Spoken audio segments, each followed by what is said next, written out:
అనగనగా సీతాపురం అనే గ్రామంలో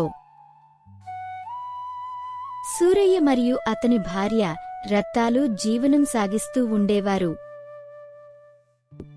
వారిద్దరూ తమ పొలంలో పండిన కూరగాయలను అమ్ముతూ ఉండేవారు. ఒకరోజు కూరగాయల ధరలు మండిపోతున్నాయి. ఇంకా ఈ వ్యాపారం చేయడం కష్టమే రత్తాలు. నువ్వు అలా అంటే ఎలా? అలవాటు పడ్డ వ్యాపారం తెలివిగా మసులుకొని అమ్మకాలు కొనసాగించడమే మంచిది.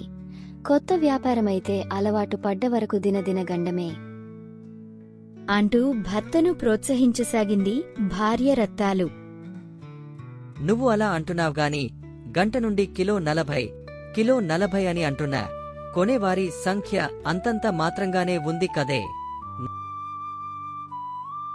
కొద్దిసేపు నువ్వు విశ్రాంతి తీసుకో. నేను అమ్మి పెడతా ఈ కూరగాయలు అంటూ భరోసా ఇచ్చింది రత్తాలు. సూరయ్య మెల్లగా నిద్రకు ఉపక్రమించాడు. ఒక గంట తర్వాత లేచి చూసేసరికి కూరగాయలు అన్నీ అమ్ముడైపోయాయి. నష్టానికి అమ్మేశావా? అంటూ అనుమానంగా అడిగాడు సూరయ్య. లేదు, నువ్వు చెప్పిన రేట్కే నేను అమ్మాను. నా తెలివికి పదును పెట్టి పావు కేజీ 10 అని అరిచాను. 40 రూపాయల దగ్గర 10 రూపాయలు తక్కువగా అనిపించడంతో ఎక్కువ ధర అనే విషయం మరచి కావాల్సినవి కొన్నారు.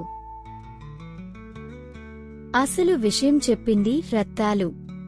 భార్య తెలివికి మెచ్చుకుని ఆ రోజు నుండి భార్య చెప్పిన మెలకువలతో వ్యాపారం చేస్తే నిశ్చింతగా ఉన్నాడు సూరయ్య.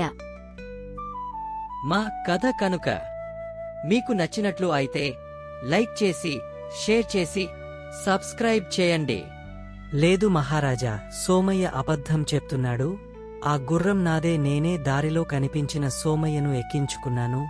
తీరా ఇక్కడ దిగాక గుర్రం తనదంటూ నేను మోసం చేశానంటూ నిందలు వేస్తున్నాడు. మహారాజా,